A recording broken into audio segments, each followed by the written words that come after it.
She was called past her prime, in front of everyone. But the Duke, he saw her, truly saw her, and wrote her name into the royal registry that very night. Why? What does he want from the spinster? Hello, lovely.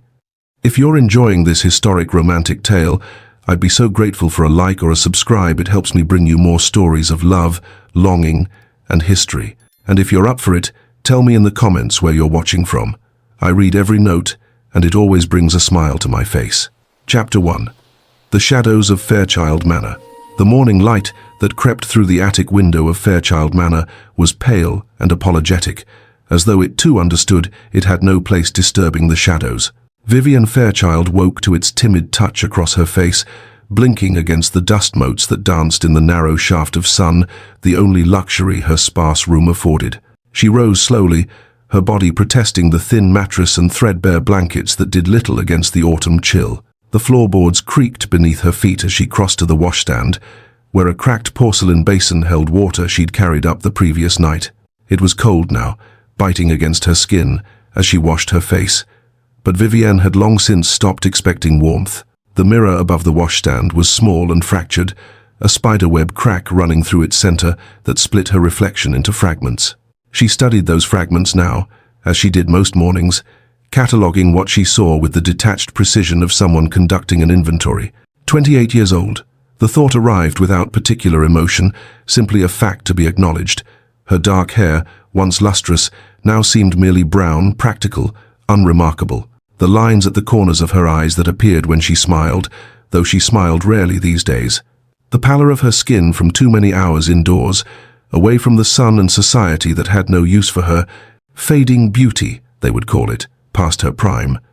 The words echoed in her mind, spoken so often by Lady Constance and Delphine that they'd worn grooves into her consciousness like water over stone. But as Vivienne met her own gaze in the fractured mirror, she knew the truth they refused to see. She was intelligent, far more educated than Delphine would ever be, thanks to the books her father had left behind. She was capable, managing half the household despite being given no authority. She was kind, or tried to be, even when kindness earned her nothing but more contempt. The world, however, saw only one thing: spinster. She dressed quickly in one of her two serviceable gowns, this one a faded grey that had once belonged to her mother. The fabric was worn soft with age, the hem carefully mended where it had begun to fray. Below her, through the thin floorboards, she could hear the sounds of the household stirring, the clatter of fine china in the breakfast room, Delphine's laugh, bright and careless. Lady Constance's voice, imperious even at this early hour, the sounds of a world that had no place for her except in service to it. Vivienne descended the narrow servants' stairs, emerging into the warmth and golden light of the main house. The contrast was immediate and deliberate. Where her attic room was all shadows and neglect, the rest of Fairchild Manor gleamed with polished wood and fresh flowers, maintained by servants her stepmother could barely afford but refused to dismiss. Appearances, after all, were everything. The breakfast room was bright with morning sun, the table laden with food Vivienne had helped prepare but would not be invited to share. Lady Constance sat at the head in rustling silk, her blonde hair perfectly coiffed despite the early hour. Delphine lounged beside her, still in her dressing gown, pretty and petulant as a spoiled cat. "There you are," Lady Constance said without looking up from her correspondence. "The tea is cold. Fetch a fresh pot." "Of course." Vivienne moved to obey, her movements efficient and quiet. "Honestly, Vivienne, you move like a ghost," Delphine observed, picking at a pastry. "It's terribly unnerving. Though I suppose at your age one becomes rather spectral." "Delphine, please," Lady Constance said, though her tone held amusement rather than censure. "Your stepsister is hardly ancient, merely past marriageable age. There's a difference." Vivienne's hands trembled slightly as she poured the fresh tea, but her face remained carefully blank. She'd learned years ago that reactions only encouraged them. "Still," Delphine continued, warming to her subject, "it is fortunate we allow her to stay. Where else would she go? No prospects, no dowry, no connections of her own." She turned to Vivienne with an expression of exaggerated sympathy. "You must be terribly grateful, sister dear." "I am aware of your generosity," Vivienne replied quietly, setting the teapot down with practiced care. Lady Constance finally looked at her, pale blue eyes assessing and cold. "You're too plain to be noticed, Vivienne. It's not cruelty to speak truth, it's kindness. Better you accept your place than harbor foolish hopes. Hope only leads to disappointment, and you've had quite enough of that." The words landed with the weight of long repetition, each one a small stone added to a cairn built over years. Vivienne stood very still, feeling the familiar ache in her chest, not sharp anymore, just a dull, persistent throb, like an old wound that never quite healed. "Yes, Lady Constance," she said, because there was nothing else to say, nothing that would change anything. She was dismissed with a wave, sent to clear the dishes the servants should have managed. As she worked, she listened to them discuss the day's plans, a fitting for Delphine's new gowns, calls to be made, gossip to be exchanged. Their voices washed over her like water, necessary as background but requiring no real attention. It was only when she'd finished and could finally escape that Vivienne felt her shoulders drop, the tension easing from her spine as she slipped into the one room in Fairchild Manor that was truly hers. The library was modest compared to great houses, but to Vivienne it was vast as cathedrals. Floor-to-ceiling shelves lined 3 walls, filled with her father's collection, philosophy and history, poetry and scientific treatises, novels both scandalous and sublime. The room smelled of old leather and aging paper, of dust and dreams and possibility. She closed the door behind her and breathed. Here, she could be someone else. Here, the voices that told her she was nothing could be drowned out by greater voices. Wollstonecraft arguing for women's rights, Shakespeare spinning tales of love and loss, Newton explaining the fundamental laws of the universe as though they were simple as arithmetic. Vivienne selected a volume of Greek philosophy and settled into the worn chair by the window. The morning light fell across the pages, and she lost herself in arguments about virtue and the good life, about what it meant to live with purpose and dignity. "If I cannot be wanted," she thought, turning a page, "I will at least be useful. And perhaps, in books, I can live 1,000 lives denied to me." It was a compromise she'd made with herself years ago, when it became clear that the life she'd imagined, marriage, children, a home of her own, would never materialize. She'd grieved it quietly, privately, and then she'd set it aside like a dress that no longer fit. What was the point of mourning what could never be? She was so absorbed in her reading that she didn't hear the knock at first. Only when it came again, sharp and impatient, did she look up. "Enter," she called, already knowing who it would be. The butler appeared, looking apologetic. "Begging your pardon, Lady Vivienne, but this just arrived for Lady Constance." He held out a gilded envelope, thick and expensive, sealed with wax. Vivienne took it, recognizing the quality immediately. "Thank you, Morrison. I'll deliver it." She found them in the morning room, where Lady Constance was instructing Delphine on the proper way to decline an invitation without giving offense. They looked up as she entered, and Lady Constance's eyes sharpened at the sight of the envelope. "What is that?" "It just arrived."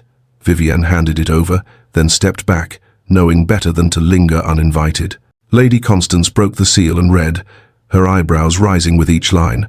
"Good heavens, it's an invitation to the grand ball at Alden Estate." Delphine squealed, actually bouncing in her seat. "The Duke's ball? Oh, Mama, this is perfect. Everyone who's anyone will be there. This is my chance." "Indeed." Lady Constance's smile was sharp and calculating. "We must begin preparations immediately. Your blue silk, I think, with the pearls. And we'll need to arrange your hair." Vivienne began to retreat, but Lady Constance's voice stopped her. "Not you, Vivienne. You'll be attending as well." She turned, surprised. "I will?" As Delphine's companion, naturally. Lady Constance's expression made clear this was not generosity. Every diamond needs contrast, after all. You'll make Delphine shine all the brighter by comparison. Understanding crashed over her like cold water. She was to be the foil, the plain setting that made the jewel more brilliant, the spinster aunt beside the debutante beauty. "Don't worry, sister," Delphine added with false sweetness. "Perhaps you can watch the dancing from the gallery. I'm sure they'll allow it." Vivienne felt the familiar burn of humiliation, but she forced herself to nod. "Of course. Thank you for the consideration." She escaped to her attic room as soon as she could, closing the door and leaning against it, breathing hard. The walls felt closer than usual, the ceiling lower, as though the room itself was trying to compress her into something smaller, more manageable. But then her eyes fell on the trunk in the corner, her mother's trunk, filled with things Lady Constance had deemed too old-fashioned to bother with. Vivienne crossed to it and knelt, lifting the lid. Beneath layers of tissue paper, she found what she remembered, a gown of deep burgundy silk, the color of wine held up to candlelight. It was outdated by at least a decade, the waist higher than current fashion, the sleeves a different shape. But it was beautiful, and it had been her mother's, and no one had told Vivienne she couldn't wear it. She lifted it out carefully, holding it up to the fading light.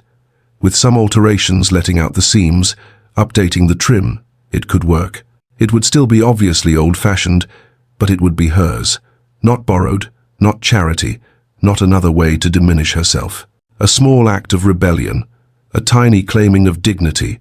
I may be invisible, she thought, already planning the alterations in her mind, but I will not be ashamed. She spent the rest of the day working on the gown, her needle flashing in and out of the silk with practiced precision. The work was meditative, each stitch a small assertion of self. She barely noticed the hours passing, barely registered Delphine's demands from below. As evening fell and she put the finishing touches on the hem, Vivienne caught sight of herself in the cracked mirror. She was holding the gown up against her body, and for just a moment, just one flickering, fragile moment, she saw, not a spinster resigned to shadows, but a woman who deserved better, a woman who was worth seeing. The image wavered in the fractured glass, beautiful and heartbreaking in its impossibility. "Vivienne!"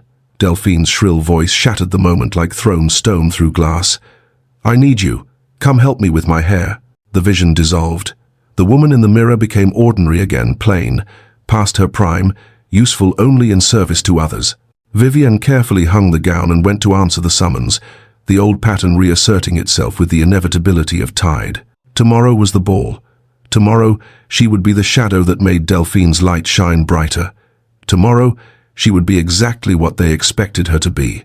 But she would wear her mother's dress. And perhaps, just perhaps, that would be enough.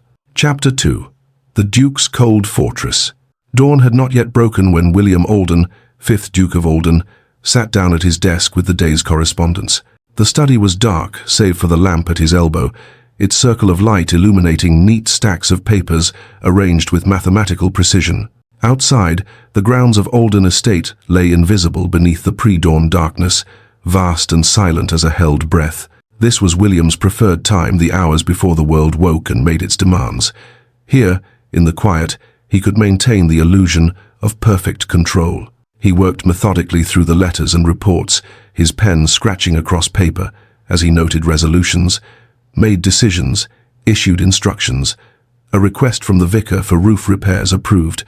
A proposal for new irrigation in the eastern fields denied, with detailed explanation of why the funds would be better allocated elsewhere. A tenant dispute over boundary lines that had been simmering for months. William read both sides' accounts twice, then wrote his judgment in clear, decisive strokes. The decision was fair, absolutely, mathematically fair, splitting the difference and assigning costs equitably. There was no room for sentiment in such matters, only logic and precedent. His steward, Mr. Pemberton, arrived precisely at 6, as he did every morning. He was a man of late middle years who had served William's father before him, and he read the judgment with the careful attention it deserved. "Very fair, Your Grace," he said, though something in his tone suggested reservation.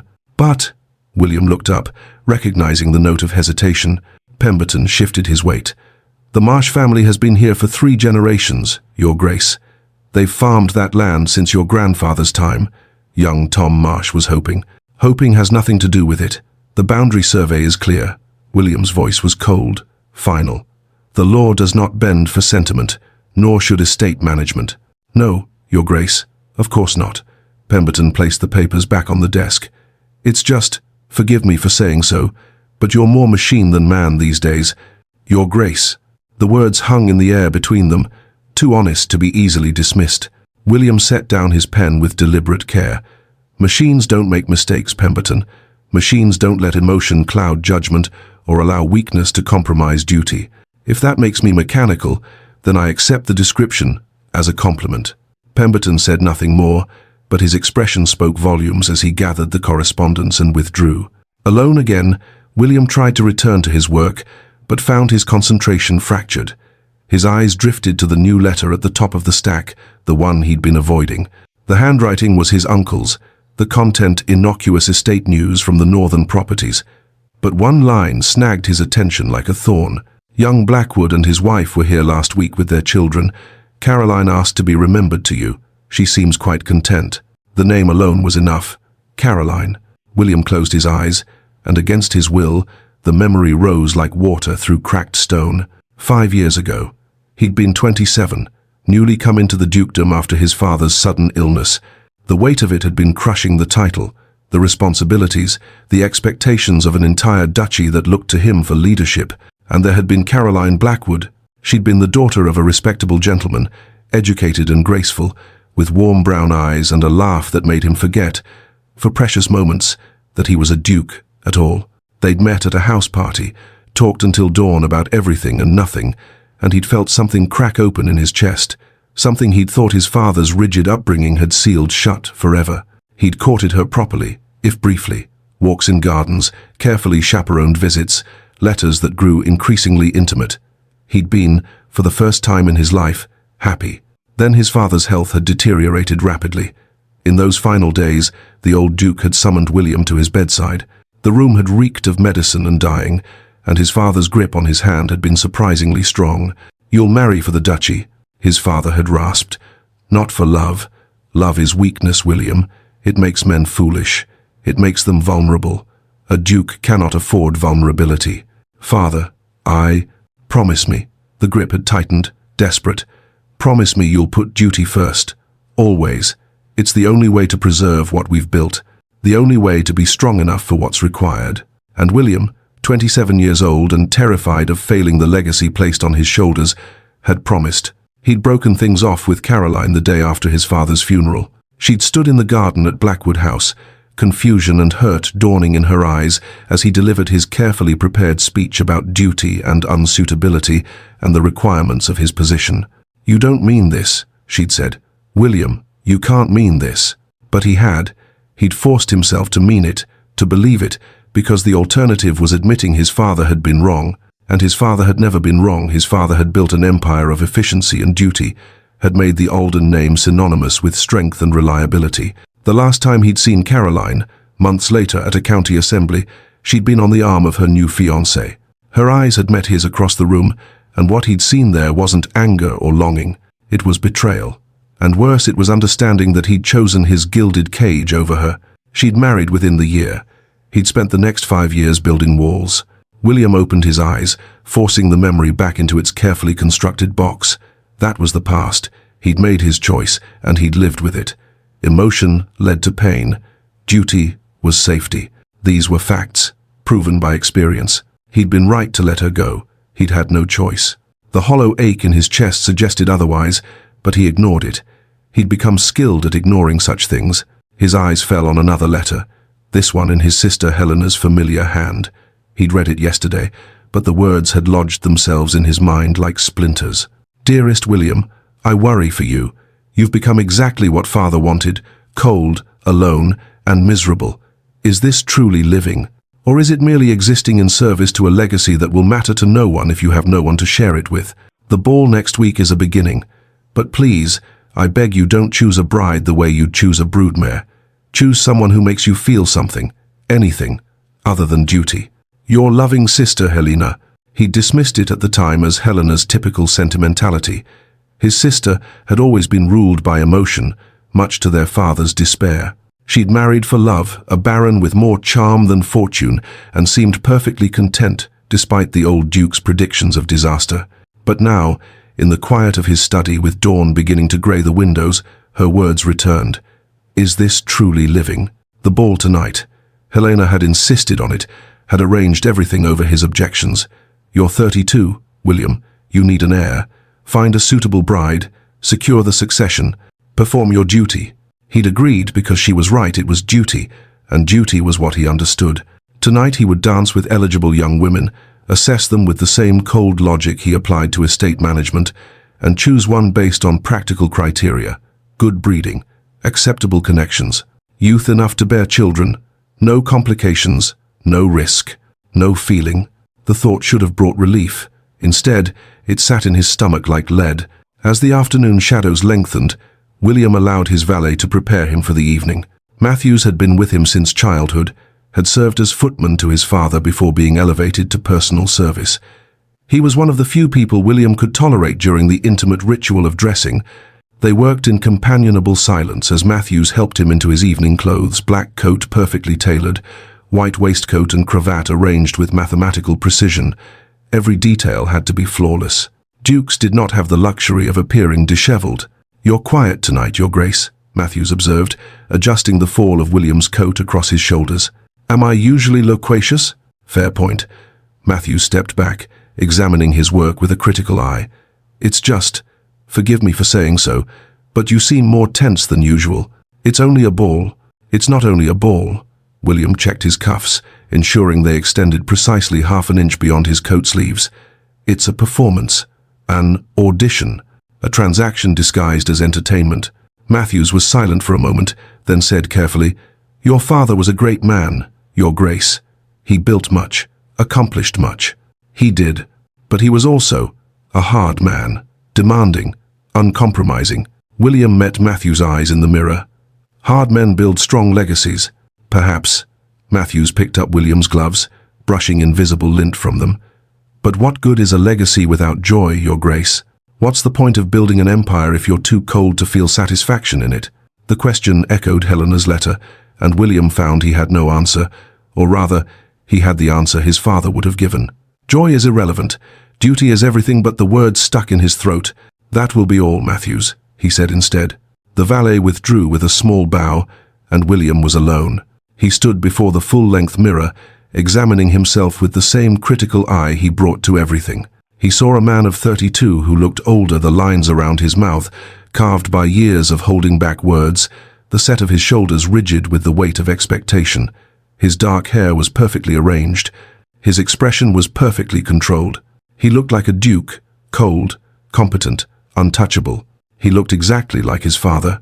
His gaze drifted to the portrait above his fireplace, the 5th Duke of Olden, painted in his prime. The resemblance was striking.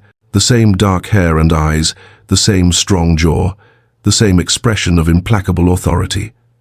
His father stared down at him from the canvas, forever frozen in judgment.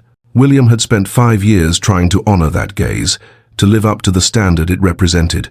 5 years of perfect duty, perfect control, perfect isolation. Is this truly living? He pushed the thought away violently. Tonight was not about living.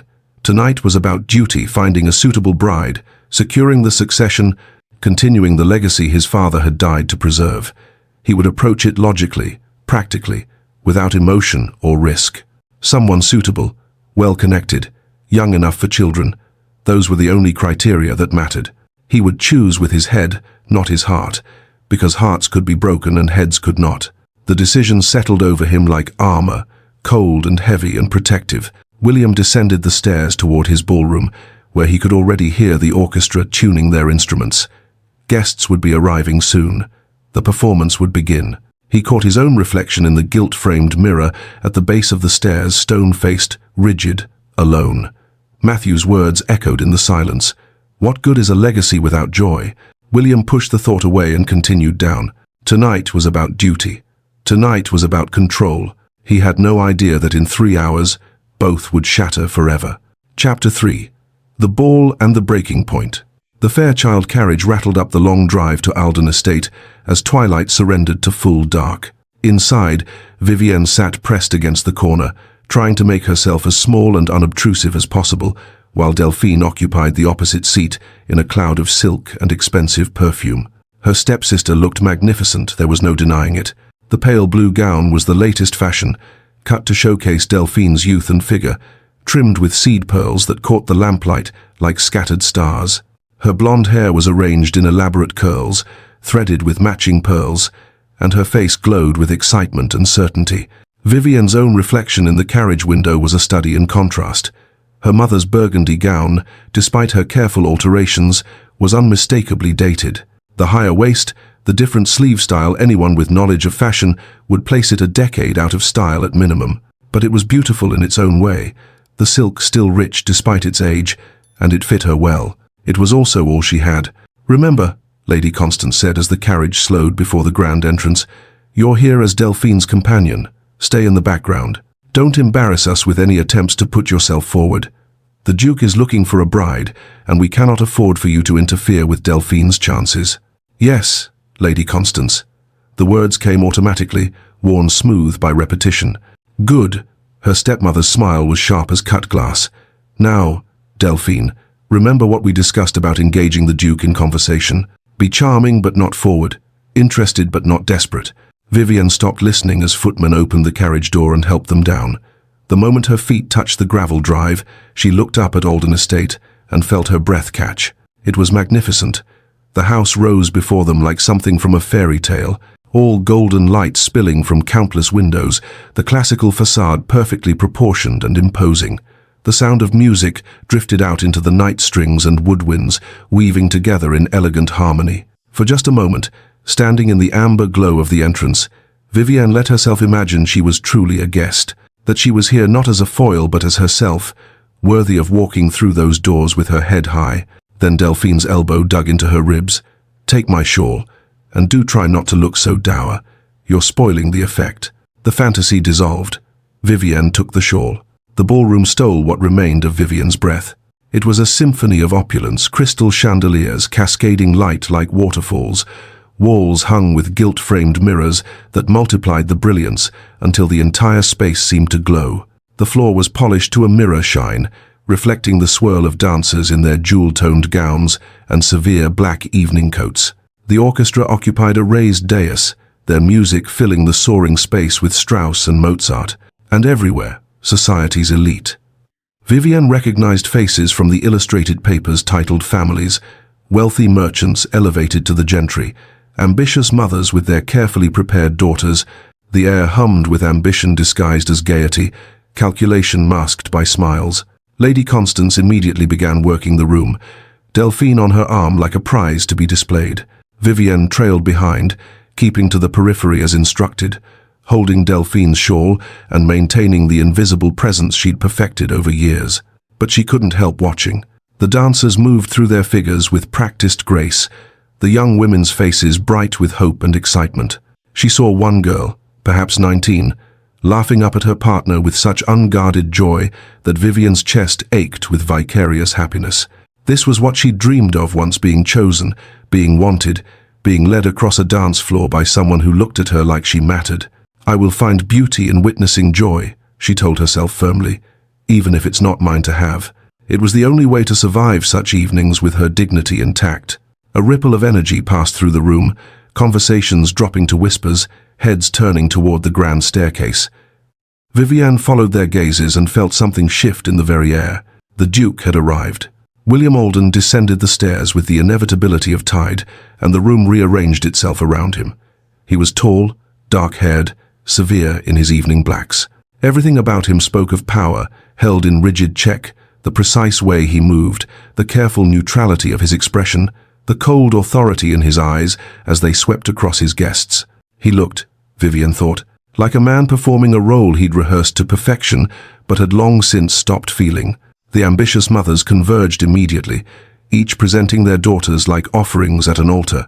William received them with impeccable courtesy and crushing disinterest, his face a mask of aristocratic politeness that revealed nothing. He danced, first with Lady Sarah Ashford, a brunette beauty who gazed up at him with practiced adoration, then with Miss Eleanor Pemberton, blonde and lovely and clearly intelligent based on the way she tried to engage him in conversation, then Miss Catherine Thornton and Miss Anne Wilmot, and others whose names Vivienne didn't know. He moved through them mechanically, his steps perfect, his posture flawless, his expression never changing. He might have been sorting ledgers rather than dancing with women who hoped to become his duchess. Vivienne watched from her shadowed corner near the terrace doors, holding Delphine's shawl, and felt an unexpected pang of sympathy for him. He looked profoundly lonely, despite being surrounded by admirers, or perhaps because of it. All those eager faces, all that desperate hope, and none of it touching him at all. Between dances, his eyes swept the ballroom with the same assessing coldness. They passed over Vivienne once, dismissing her as part of the scenery, then returned. She felt the weight of his gaze like a physical thing. He was looking at her, truly looking, with an intensity that made her breath catch. Not the way men usually looked through her, as though she were furniture, but at her, as though trying to solve a puzzle. Then someone claimed his attention, and the moment broke. Vivienne pressed back further into the shadows, heart hammering. She must have imagined it. Dukes didn't look at spinster companions. Dukes didn't see women like her at all. She returned her attention to the dancers, losing herself again in wistful observation.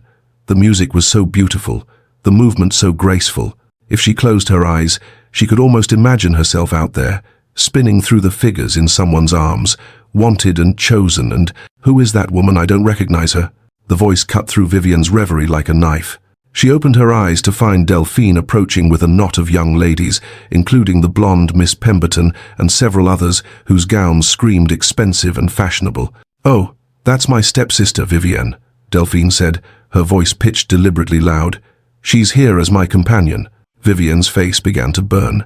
She recognized the tone Delphine was performing, and Vivienne was the unwitting prop. Lady Margaret Pemberton's eyebrows rose. "Stepsister, how old is she? She looks rather mature for a debut." The laughter started before Delphine even answered, cruel and bright as breaking glass.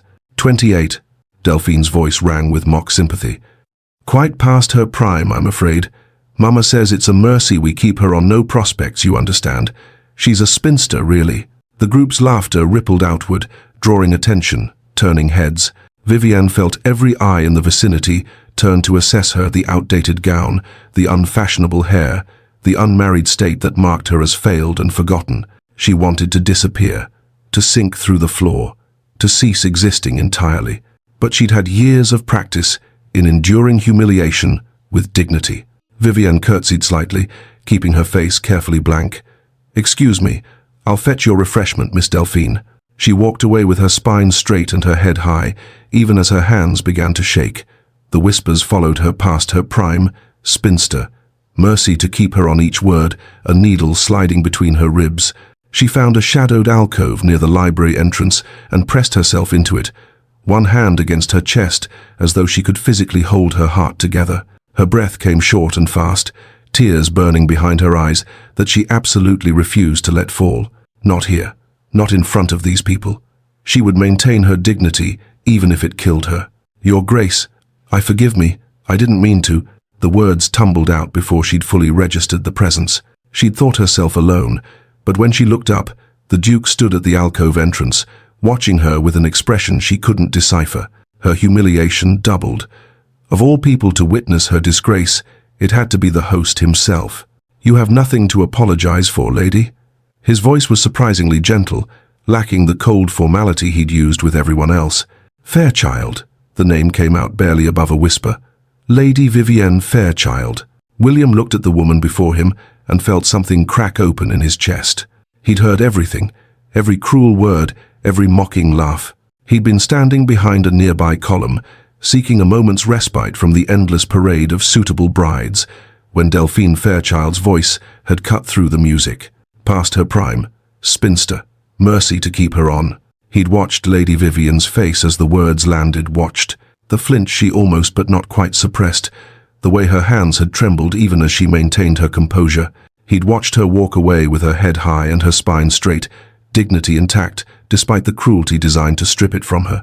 And something in him had shattered. All evening he'd been evaluating women like livestock, good breeding, acceptable connections, youth enough for children, cold calculations, safe choices, the kind of decision his father would have approved. But this woman, this overlooked spinster in her outdated gown, had borne cruelty with more grace than every titled beauty in the ballroom had borne their own advantages. She was extraordinary, and she had no idea. "Lady Vivienne," he said, the decision forming even as he spoke, "would you honor me with a dance?" Her eyes widened in shock. "Your Grace, I couldn't possibly. I'm not here as a guest. I'm merely—" "You're here."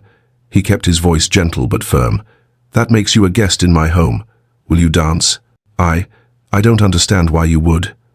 Her confusion was painfully honest, her disbelief that anyone would choose her written clear across her face.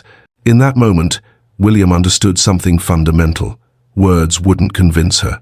She'd been told too many times that she was nothing, unworthy, invisible. Only action would speak loud enough to break through. "Then allow me to show you," he said, and offered his hand. The ballroom fell silent as William led Lady Vivienne Fairchild onto the dance floor. He was aware of the stairs, the whispers starting like wildfire through tinder.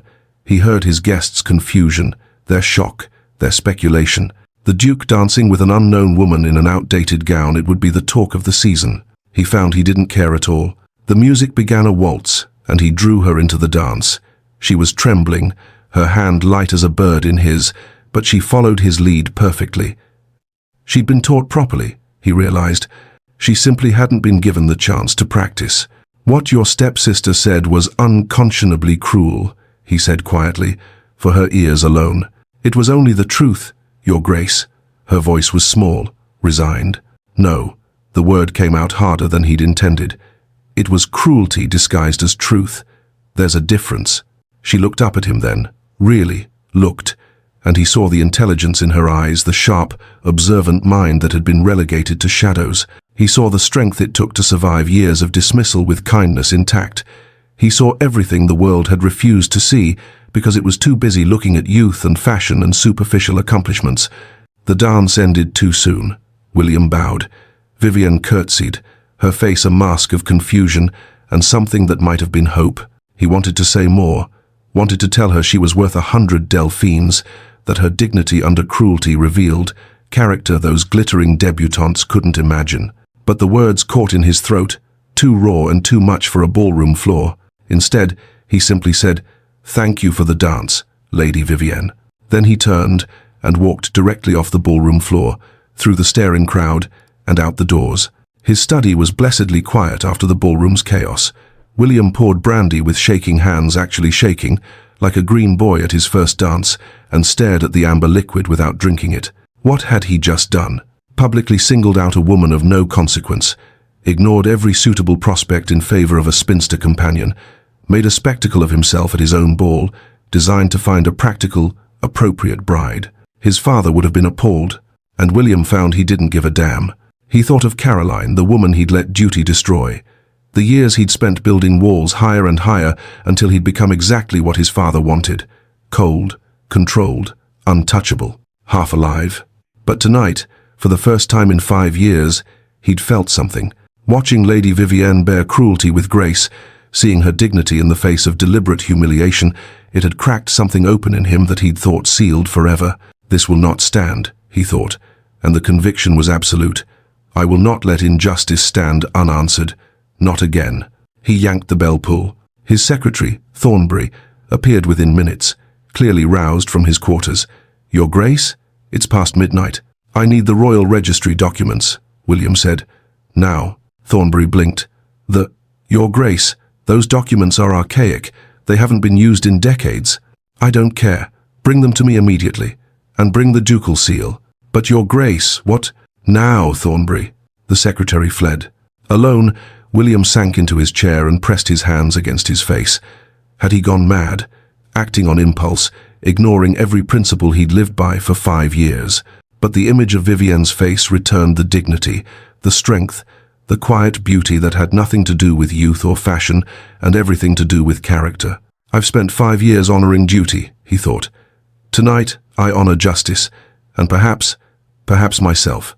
Perhaps he honored the man he might have been if Caroline's loss hadn't taught him to fear feeling anything at all. Thornbury returned with a leather portfolio and the Duke's seal. Your Grace, I must advise against... Explain the registry to me. The secretary sighed, recognizing defeat. It's an archaic law from the time of the third Duke. It allows a Duke to register a marriage intent without the lady's prior consent. Once signed and sealed, it's legally binding. The lady's family is informed, and arrangements proceed from there. It's still valid law? Technically, yes, but that's all I need to know. William pulled out parchment, dipped his pen, and began to write. His hand was steady now, decisive. Prepare the formal notification. It goes to Fairchild Manor at first light. Your Grace, Thornbury's face had gone pale. Which lady has accepted your proposal? William's pen didn't pause. No one has accepted anything. I'm claiming a bride. He wrote her name in bold, decisive strokes that would bind them both.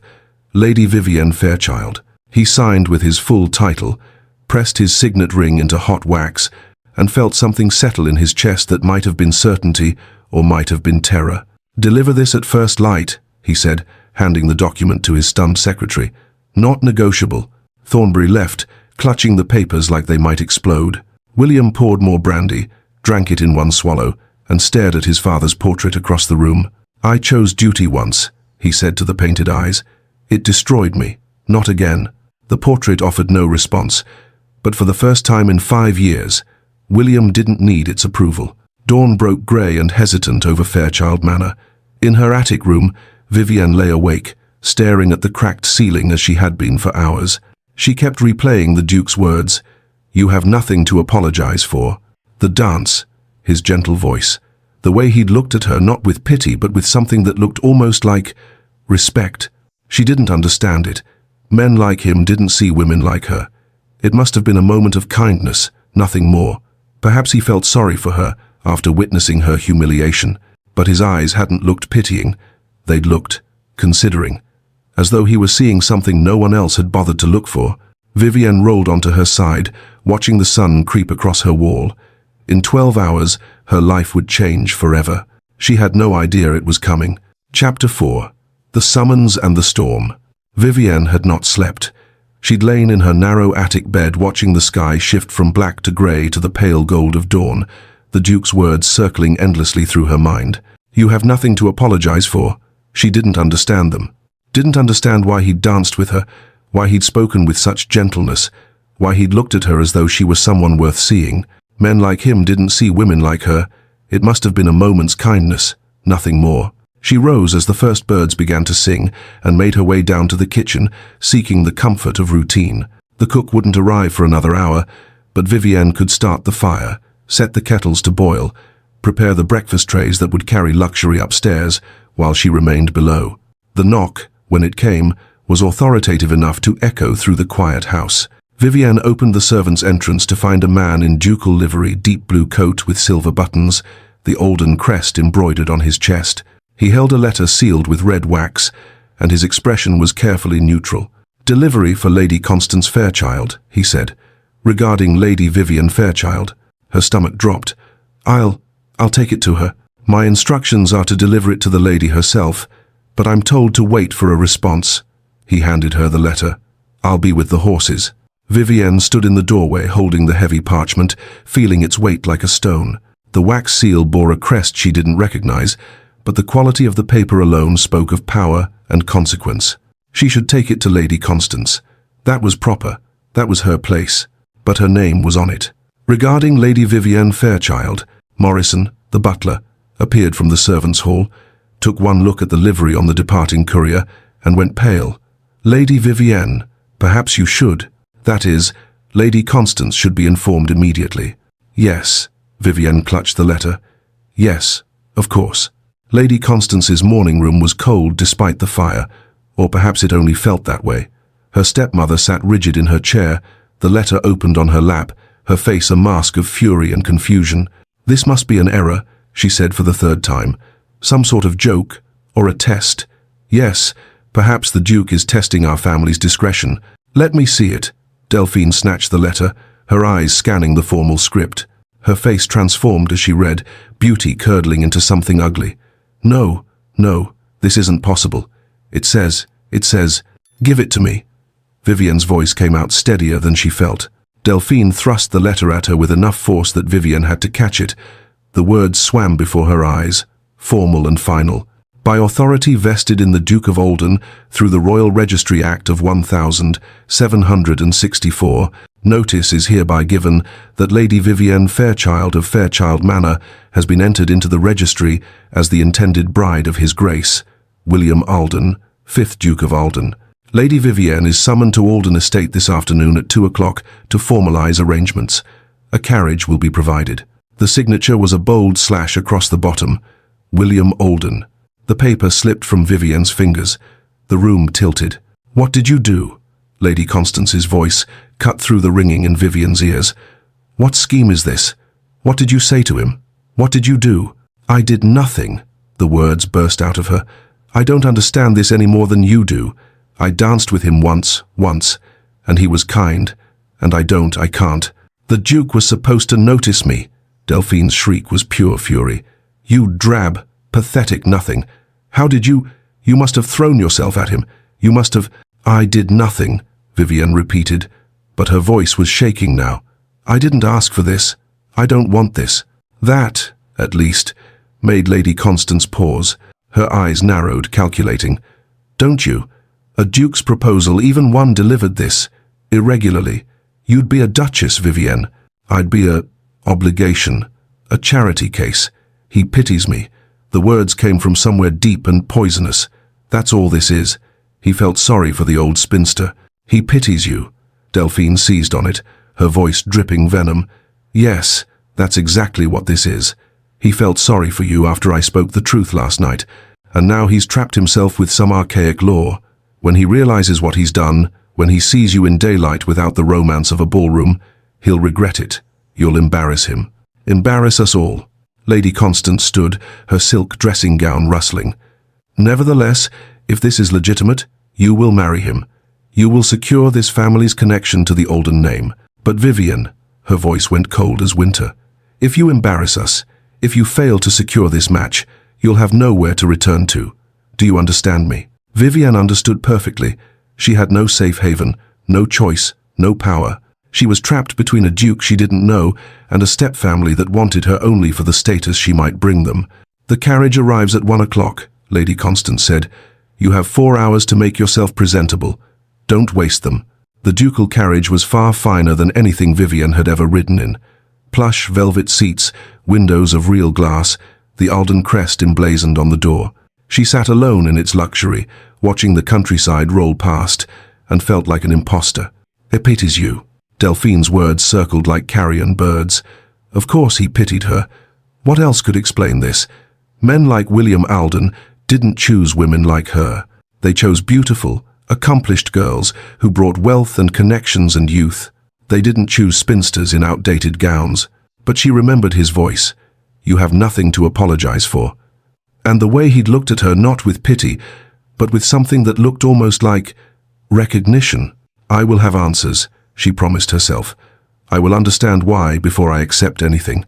The carriage turned through iron gates, and Alden Estate rose before her in afternoon sunlight. It was even more magnificent by day, classical columns, perfectly proportioned windows, grounds that stretched to the horizon. The wealth it represented was staggering, incomprehensible, and she was supposed to belong here. The absurdity of it would have been funny if it weren't so terrifying. A woman in housekeeper's black met her at the entrance, her face kind and weathered. Lady Vivienne, I'm Mrs. Beatrice. Welcome to Alden Estate. Thank you. Vivienne's voice sounded distant to her own ears. His Grace has been quite intense today, my lady. Purposeful, I'd say. Mrs. Beatrice led her through marble halls, hung with portraits of stern-faced ancestors. He's asked that you be shown to the blue drawing room. He'll join you shortly. Vivienne was left alone in a room that probably cost more than Fairchild Manor entire. She stood in its center, hands clasped to stop their trembling, and rehearsed the questions she needed to ask. Why did you do this? What do you want from me? Is this pity? The door opened.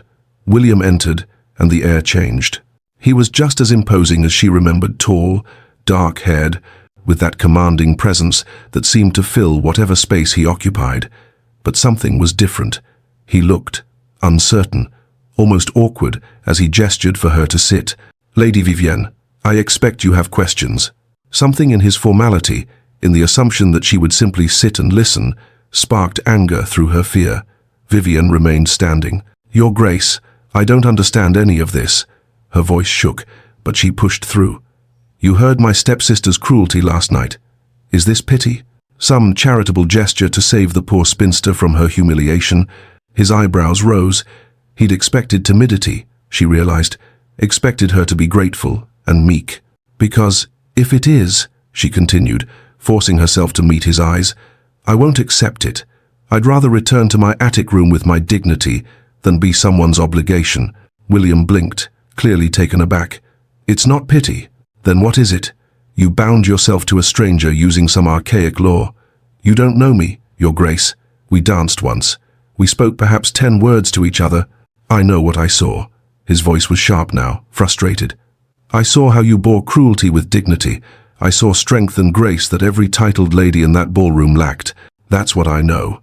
That doesn't explain why you'd claim me. The words burst out louder than she'd intended. Why you'd use your power to trap me in an arrangement I never asked for, because I've spent 5 years making practical choices. William's control was cracking. 5 years of cold calculation and careful strategy. And where has it gotten me? Alone. Half alive. Last night I made a choice based on conviction instead of calculation, and yes, perhaps it was impulsive, but it felt... He stopped abruptly, as though he'd revealed too much. Impulsive, Vivienne repeated. The word settled like ice in her stomach. So I am an impulse. A momentary feeling that you'll regret when it fades. I don't make impulsive decisions, Lady Vivienne. Despite appearances, this was calculated. The words landed like a slap. Vivienne actually flinched. Calculated. So I am a chess piece in some strategy I don't understand. That's not... William ran a hand through his hair, destroying its perfect arrangement. That came out wrong. I meant... It doesn't matter what you meant, Your Grace. Vivienne's voice had gone flat, the anger draining into resignation. What are the terms of this arrangement? You've made your decision. Now tell me what's expected of me. William was silent for a long moment. When he spoke again, his voice was carefully controlled. You'll have complete autonomy, your own household within the estate, respect from the staff, freedom to pursue your interests. I won't demand, he paused, I won't force intimacy you don't wish. Everything except choice, Vivienne said quietly. The silence that fell between them was heavy with things unsaid. William sank into a chair, and suddenly he looked less like an omnipotent duke and more like a man who'd made a terrible mistake. You're right, he said finally. I've taken your choice. That was arrogant. Vivienne stared at him. She'd expected commands, imperious demands, aristocratic assumptions. Not this. The registry is legally binding, William continued, not meeting her eyes. But I won't force a marriage you cannot abide. Stay for 1 week. Know me. Know this place. If at the end you truly wish to return to Fairchild Manor, I'll find a legal avenue to dissolve it. You'd do that? The question came out barely above a whisper. I would. He looked up then, and his eyes were honest. I've taken enough from you. I won't take your entire future as well. Vivienne's mind raced. Return to Fairchild Manor meant returning to cruelty, to shadows, to being nothing. But staying meant risking what? This man she didn't know? This overwhelming estate? The possibility that Delphine was right, and he'd regret his impulse? But he was offering her a choice. Real choice. For perhaps the first time in her adult life. 1 week, she heard herself say. But I want honesty, Your Grace. Not carefully worded aristocratic platitudes. If I'm to consider this, I need the truth. Something that might have been relief crossed his face. Honesty. I can manage that. Then I'll stay.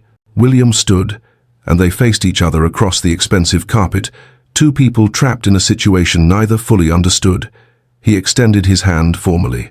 Allow me to show you the estate, Lady Vivienne. When her hand touched his, that shock passed between them again, the same awareness from the ballroom, undeniable and inconvenient. William's eyes darkened. Vivienne's breath caught. Neither acknowledged it aloud. But as William led her from the room, his hand still holding hers, Vivienne understood with perfect clarity. This was already far more complicated than a political arrangement, and she had no idea if that was salvation or doom. Chapter 5. Cracks in the armor. The suite they gave Vivienne was 3 times the size of her attic room at Fairchild Manor, with windows that overlooked gardens so vast she couldn't see their end. The bed was canopied in silk, the wardrobe filled with gowns the modiste had delivered that very afternoon, and a writing desk sat positioned to catch the morning light. It was beautiful. It was overwhelming. It felt like a cage made of luxury. She'd spent her first night barely sleeping, listening to the unfamiliar sounds of a house too large to know distant footsteps, the settling of ancient timbers, the whisper of wind through corridors that seemed to stretch forever. When dawn came, she was exhausted and more uncertain than ever. But William had invited her to dinner that evening, and Vivienne found herself curious. The private dining room was smaller than she'd expected, intimate despite its elegance. William stood when she entered, and something in his posture suggested he was as nervous as she felt. Lady Vivienne, thank you for joining me. You're quite welcome, Your Grace. The formality felt safer than the alternative.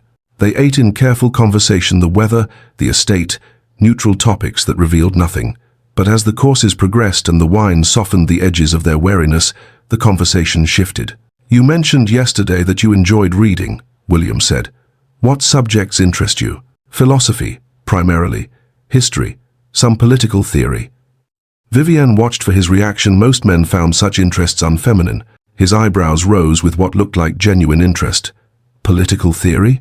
Which philosophers? Wollstonecraft, primarily. Though I've read Locke and Rousseau as well. You've read Wollstonecraft? William set down his wineglass.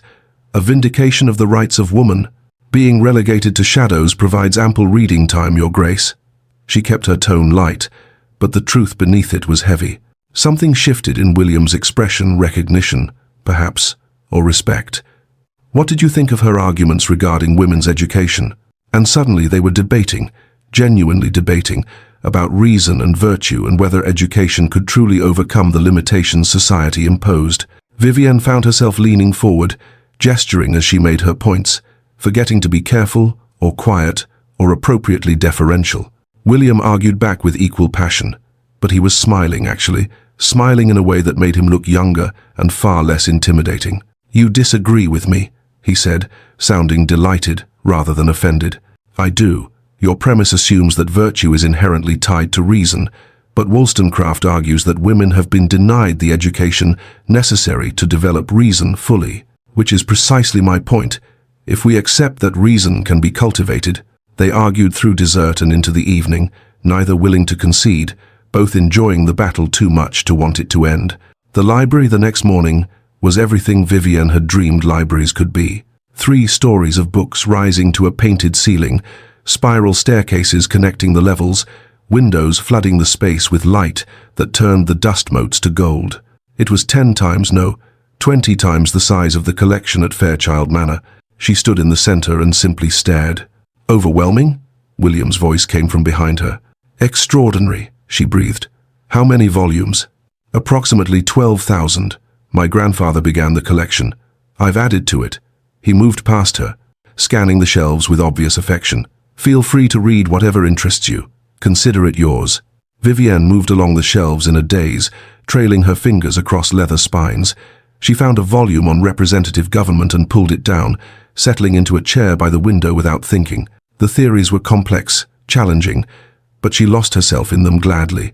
When William sat in the chair opposite some time later, she barely noticed until he spoke. Burke or Paine? She looked up. I beg your pardon? On the question of revolution. Burke or Paine? Paine, she said immediately. Burke values tradition over justice. Paine understands that inherited power is not the same as earned authority. William's eyes lit with challenge. But Paine ignores the chaos that follows upheaval. Burke recognizes that stability has value. Stability for whom? For the powerful who benefit from the existing order? And they were off again, debating with increasing animation, their voices rising as they challenged each other's logic. It was exhilarating. It was the most alive Vivienne had felt in years. When William laughed at one of her more pointed arguments, genuine amusement in his voice, she realized something had shifted between them. You don't defer to my title, he observed, still smiling. You registered me without asking. I'll debate philosophy without permission. His smile widened. Fair point. For a moment, they simply looked at each other, and Vivienne felt that awareness again, that pull she didn't understand and wasn't sure she wanted to. The letter arrived on the 3rd morning, delivered with the rest of the post. Vivienne recognized the handwriting immediately. She read it in her room, each line tightening the knot in her stomach. Vivienne, we must discuss this arrangement properly. You are clearly in over your head and require family guidance. Society will question this match, a duke and a spinster companion. Consider carefully whether you're truly suited to such a position or whether you're allowing yourself to be positioned as a curiosity. We expect a response. Your stepmother, Lady Constance Fairchild. The old fears rose like floodwater. You're not suited. You're a curiosity. They'll laugh at you. She was still holding the letter when William found her in the garden, her hands trembling slightly, despite her best efforts at composure. What's wrong? His voice was sharp with concern. Nothing. Just a letter from Lady Constance. She wants to discuss the arrangement. William's expression went cold in a way that made her step back. Let me see it. She handed it over, watching his face darken as he read. When he looked up, his eyes were ice. You don't answer to her anymore. She's my stepmother. She's nothing. William's voice cut like a blade. She has no authority over you. no claim to you. You won't respond to this, and she won't contact you again."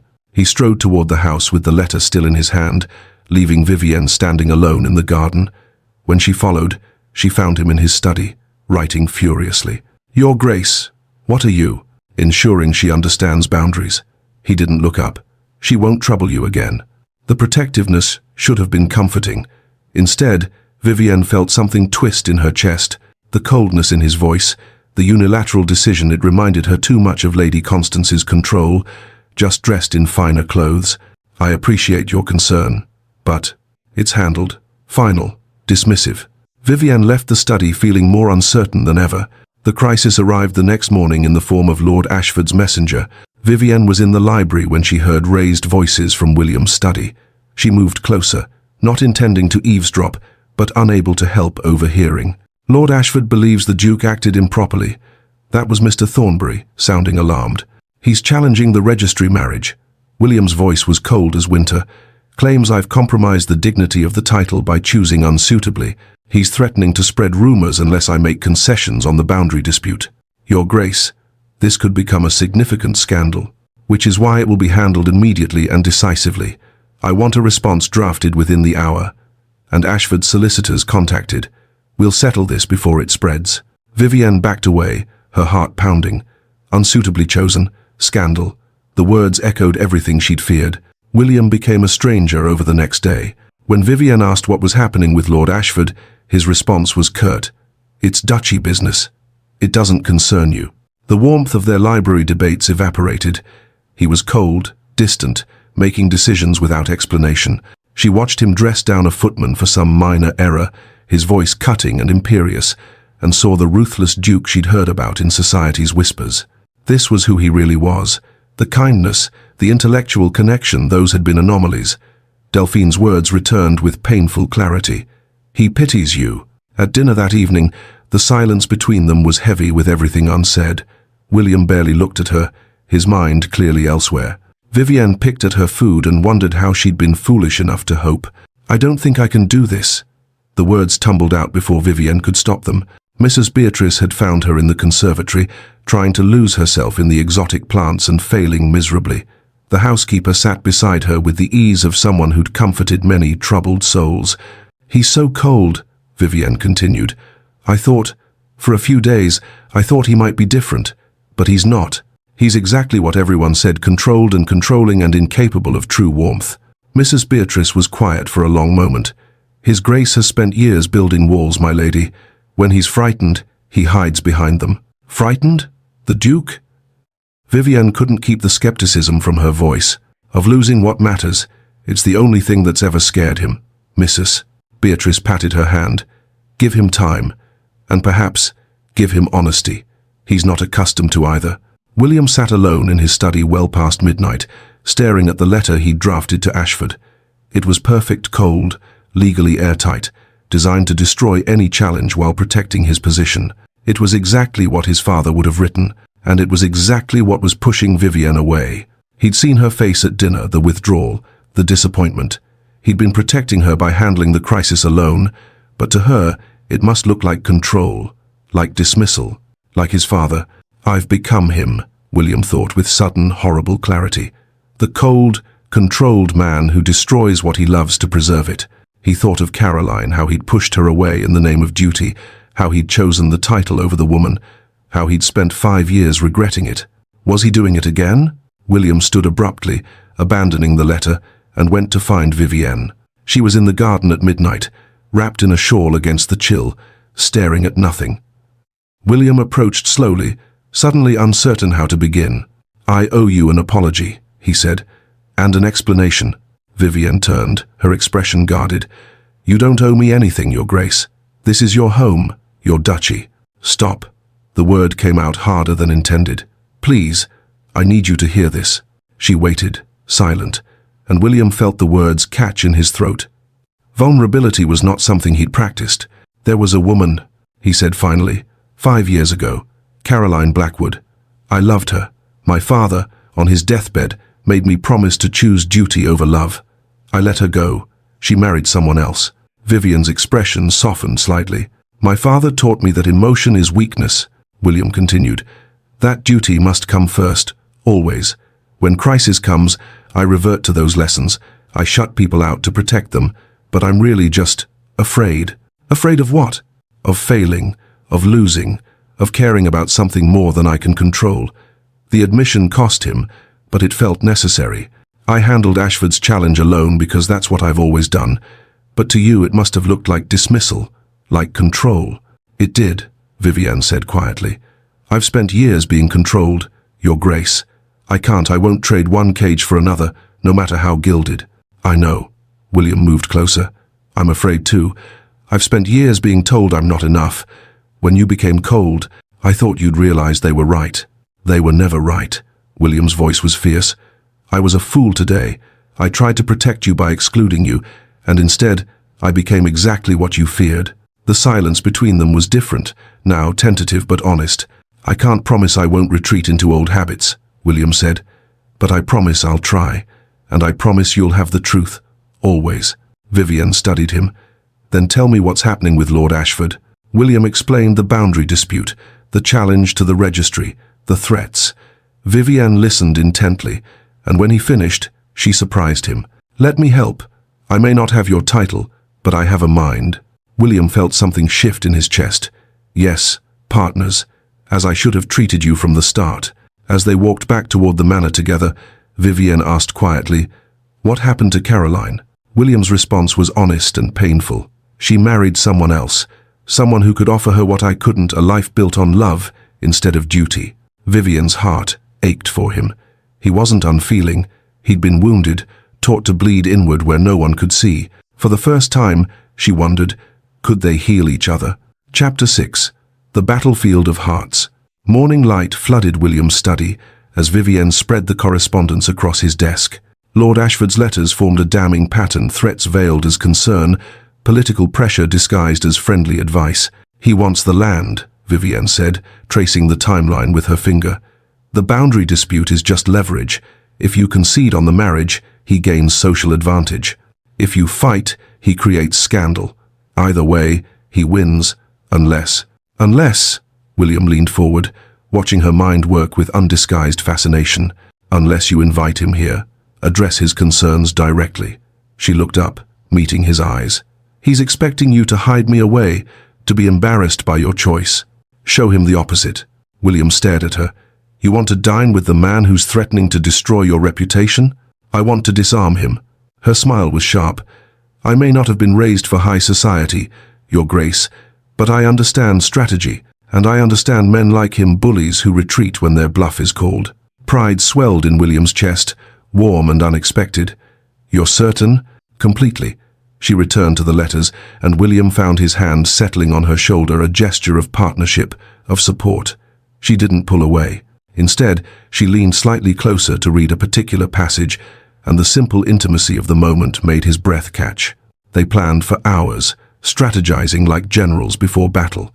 Vivienne's political instincts were extraordinary. She saw angles he'd missed, understood psychological leverage he'd dismissed.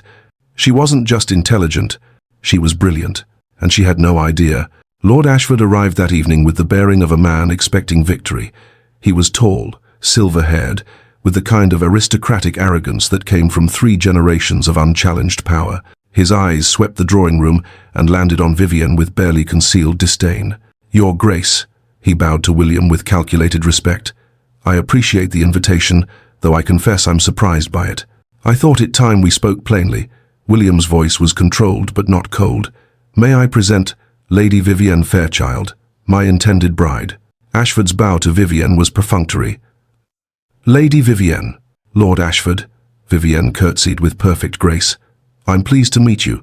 The Duke speaks highly of your estate management. That caught Ashford off guard. He'd expected timidity, not confidence. Does he indeed? Over dinner, Vivienne was magnificent. She engaged Ashford directly, asking intelligent questions about his lands, his family history, his opinions on agricultural reform. She listened attentively, found common ground, and most cunningly allowed him to feel clever and important. When Ashford inevitably raised the question of propriety, Vivienne met it head-on. I understand there are questions about my suitability, she said calmly. My family is not wealthy, and I'm not a debutante fresh from finishing school. But the Fairchilds are respectable. My grandfather was a baronet, my father a gentleman scholar. I've been educated, perhaps unconventionally, but thoroughly. She paused, letting that sink in. And I believe the Duke chose me not for what society values, but for what he values. I hope that over time, society will see what he sees, that worth isn't measured solely in titles and dowries. It was perfectly pitched, humble without being servile, honest without being defensive. Ashford had come expecting to find an unsuitable social climber. Instead, he found a dignified, intelligent woman who spoke of family lineage and personal worth with equal conviction. By the end of the evening, Ashford's hostility had thawed to grudging respect. "Your Grace," he said as he prepared to leave, "I may have been hasty in my concerns. Lady Vivienne is clearly a woman of substance. I withdraw my objections, and I apologize for any distress my letters may have caused." After the door closed behind him, William turned to Vivienne with undisguised admiration. "You were remarkable." She flushed with pleasure. "I simply spoke truthfully." "No." William moved closer, his eyes intense. "You saved me from a political disaster. You saw what I couldn't, and you executed it flawlessly. That's more than truth, that's brilliance." For a moment, they stood very close, and the air between them seemed to crackle with something unnamed. Then Vivienne looked away, and the moment passed. But William had seen something in her eyes that made his heart race, something that looked almost like, no, he couldn't let himself hope. Not yet. The letter arrived the next morning with the rest of the post. Vivienne recognized Delphine's handwriting immediately, and her stomach clenched. "Dear sister, I thought you should know what's being said in London. The gossip is quite vicious. They're calling you a social climber who trapped the Duke through manipulation. Some are even suggesting he'll come to his senses and seek an annulment. Lady Pemberton said at Lady Ashworth's tea that the match is peculiar at best, scandalous at worst. I'm sure you're doing your best, but perhaps you should consider whether this arrangement is truly in anyone's interest. Your loving sister, Delphine." Vivienne's hands shook as she read it. Every old insecurity surged back with venomous force. Society thought she was a joke. They were waiting for William to realize his mistake. What if they were right? She was staring at the letter when William found her in the morning room. "Another letter from your family?" "From Delphine." Vivienne's voice was hollow. "Reporting on London gossip. Apparently I'm the scandal of the season, the spinster who trapped a duke." William's expression darkened. "Gossip is meaningless." "Is it?" The words burst out before she could stop them. "Society thinks I'm unsuitable. They're waiting for you to come to your senses. What if they're right? What if I'm being selfish, letting you tie yourself to someone who'll only damage your reputation? Vivienne, perhaps you'd be better off with someone suitable, someone who wouldn't make you the subject of ridicule." William looked like she'd struck him. Before he could respond, Mrs. Beatrice appeared in the doorway. "Your Grace, the modiste has arrived. Should I send her away?" "No." William's voice was firm. "Show her to the blue salon." He turned to Vivienne. "Come with me." The modiste had brought an array of fabrics that made Vivienne's breath catch, silks and velvets in jewel tones, laces so delicate they looked like spun air. She stood overwhelmed as the woman took measurements and made suggestions. "This is too much," Vivienne whispered to William. "You'll be my Duchess." His voice was gentle but absolute. "You deserve beautiful things." He moved closer, his voice dropping so only she could hear. "But more than that, I want you to feel as extraordinary as I see you. Because you are, Vivienne, whether society recognizes it or not." The modiste held up a length of deep sapphire silk. "This would be stunning on you, my lady, with your coloring." "Yes," William said before Vivienne could protest. "That one." Later, William suggested a walk through the grounds. The afternoon was fine, the gardens in full autumn glory, and Vivienne found herself accepting despite her lingering doubts. He offered his arm with old-fashioned courtesy, and she took it. The simple, contact her hand on his sleeve, the warmth of him beside her, felt both natural and electric. William showed her his favorite places, the ancient oak where he'd played as a child, the rose garden his mother had designed, the folly overlooking the lake. As they walked, they talked about everything and nothing, books and ideas, childhood memories and future dreams. At one point, Vivienne said something that made William laugh, genuinely laugh, his head thrown back, the sound unguarded and joyful. She found herself laughing too, and for a moment, everything felt perfectly right. In the rose garden, they paused. The afternoon sun turned everything golden, and William looked at her with an intensity that made her breath catch. "Vivienne," he said softly, using her given name for the first time without the formal lady. His hand reached up, tucking a strand of hair behind her ear with infinite gentleness. They were inches apart. She could feel his breath, see the gold flecks in his dark eyes, feel the pull between them like gravity. He was going to kiss her. She wanted him to kiss her. But the fear surged. What if Delphine is right? What if this is pity? And Vivienne pulled back. I need time." William's hand dropped. Frustration and understanding warred in his expression. "Of course. Forgive me." "There's nothing to forgive." But her voice shook. They walked back to the house in silence, and Vivienne felt the weight of what she'd refused pressing on her chest like a stone. That night, alone in her room, Vivienne faced the truth she'd been avoiding. She was falling in love with him, not with the Duke, with all his power and wealth. With William, the man who'd protected her from Ashford, who debated philosophy with genuine interest, who laughed in rose gardens and looked at her like she was worth seeing. But love meant vulnerability. Love meant risking everything on the belief that she was worth choosing. And every letter from Fairchild Manor whispered that she wasn't. William found Mrs. Beatrice in the kitchens late that evening, supervising the next day's menu. "I don't know how to reach her," he admitted without preamble. "Every time we grow closer, she retreats. I'm trying to show her she's valued, but nothing I do seems enough." Mrs. Beatrice studied him with the shrewd eyes of someone who'd watched him grow from boy to man. "Because she's been hurt, Your Grace, told she's worthless for so many years that she can't believe otherwise. You must show her, not tell her that she's valued." "I'm trying, but I'm not skilled at this." "Then perhaps it's time to stop trying to be skilled and simply be honest." Mrs. Beatrice patted his hand. "Tell her the truth, not the pretty version, the raw, terrifying truth." Day 7 dawned grey and tense. The week William had promised was ending, and the question hung between them unspoken. Would Vivienne stay, or would she ask for the annulment? They circled each other all morning, too aware, too anxious, neither willing to force the conversation that would decide everything. The third letter arrived at noon. Vivienne read it in the library, and something inside her crystallized into fury. "Vivienne, I will be plain. If you proceed with this marriage, I will publicly denounce you as a social climber who schemed to entrap the Duke. I will testify to your calculated behavior, your manipulation, your unsuitability. I will destroy whatever reputation you think you've built. Consider carefully whether your selfish ambitions are worth the scandal you'll bring upon yourself and the Duke.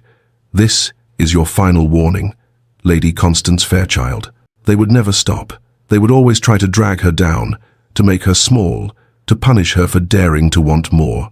But as Vivienne stared at the vicious words, something shifted in her chest. Not fear, not shame. Rage, and beneath the rage, something fiercer. Choice. "I am not what they say I am. I am who William sees, and I'm who I choose to be." She stood, the letter crumpling in her fist, and strode toward William's study. William looked up as his study door burst open without preamble. Vivienne stood in the doorway, her face flushed, her eyes blazing, holding a crumpled letter. "What's happened?" He was on his feet immediately. "My stepmother has threatened to publicly destroy my reputation if I marry you." Her voice shook, but not with fear, with fury. "She'll testify that I schemed to trap you. She'll create the scandal she's been threatening." William's own rage rose, but Vivienne held up her hand. "And I've decided I don't care." The words rang with absolute conviction. "Let her try. Let them all try. I'm staying." William stared at her, shocked, speechless. "I'm choosing myself, Your Grace." Vivienne moved closer, and for the first time since he'd met her, she looked utterly fearless. "For the first time in my life, I'm choosing what I want. And I want this. I want you." The confession hung in the air between them, raw and honest and terrifying. "Vivienne." William's control finally shattered. He moved toward her, everything he wanted to say crowding his throat. The door burst open. Lady Constance and Delphine stood in the entrance, uninvited and furious, ready to stop a wedding that hadn't even been discussed. "We need to speak," Lady Constance announced, "about this farce before it goes any further." Chapter 7. The Battle and the Heart. Lady Constance swept into William's study as though she owned it, Delphine trailing behind her like a venomous shadow. Both were dressed for battle in their finest day clothes, faces set with righteous fury barely contained beneath a veneer of aristocratic propriety. "Your Grace," Lady Constance's voice dripped false concern. "I apologize for the intrusion, but this situation has gone far enough. I must speak with you privately about this arrangement." William's expression went arctic. He didn't move from where he stood close to Vivienne, didn't step away or create distance. If anything, he shifted slightly, placing himself more deliberately between her and her stepfamily. "There is nothing private to discuss," he said, his voice cold as winter stone. "And you were not invited." "We're her family," Delphine interjected, her pretty face twisted with spite. "We have every right to be concerned for her welfare. And yours, Your Grace." She moved closer, her tone shifting to poisonous sympathy. "We're concerned for your reputation, Your Grace. Vivienne has, well, she's misrepresented herself. We thought you should know the truth before you make a terrible mistake." "The truth?" William's voice could have cut glass. Lady Constance seized the opening. "She's a social climber, Your Grace, desperate and manipulative. She must have schemed to catch your attention at the ball, thrown herself at you. She's plain," Delphine added with cruel precision. "Past her prime, with no accomplishments to speak of. No connections, no dowry, no skills that would make her suitable for a duchess. Surely you see this match is beneath you." The accusations flew like daggers, each one designed to wound. Vivienne felt them land with the precision of long practice. These were the words that had shaped her self-image for years, the judgments that had hollowed her out from the inside. For a moment, just a moment, she felt herself shrinking. The old patterns reasserted themselves with terrible familiarity. Her voice, when she spoke, wavered with the weight of years. "Perhaps they're right, William. Perhaps I'm not—" "Stop." The single word cut through everything. William turned to face her fully, and the intensity in his eyes took her breath away. "Don't you dare," he said quietly, fiercely. "Don't you dare let their poison touch you. Not now. Not ever again." He turned back to Lady Constance and Delphine, and Vivienne watched his entire bearing transform. This was the Duke of Alden, in full, cold, controlled, and absolutely lethal. "You will address Lady Vivienne with respect," he said, each word precise as a blade, "or you will be forcibly removed from my estate. Those are your only options."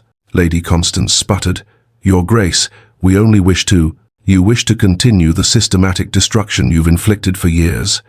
William's voice didn't rise, but it filled the room like thunder. "You have spent years tearing down a woman of remarkable intelligence, grace, and strength. You did so to elevate yourselves by diminishing her. That ends now." He advanced on them with the controlled menace of a predator, and both women actually stepped back. "You call her plain?" William's gaze fixed on Lady Constance, with surgical precision. "I see a woman whose face reflects her character, kind, honest, resilient. That's a beauty no amount of powder and pretense can create. That's beauty that lasts, that deepens, that matters." He turned to Delphine. "You call her past her prime? She has a mind that would put most of London's suitable debutantes to shame.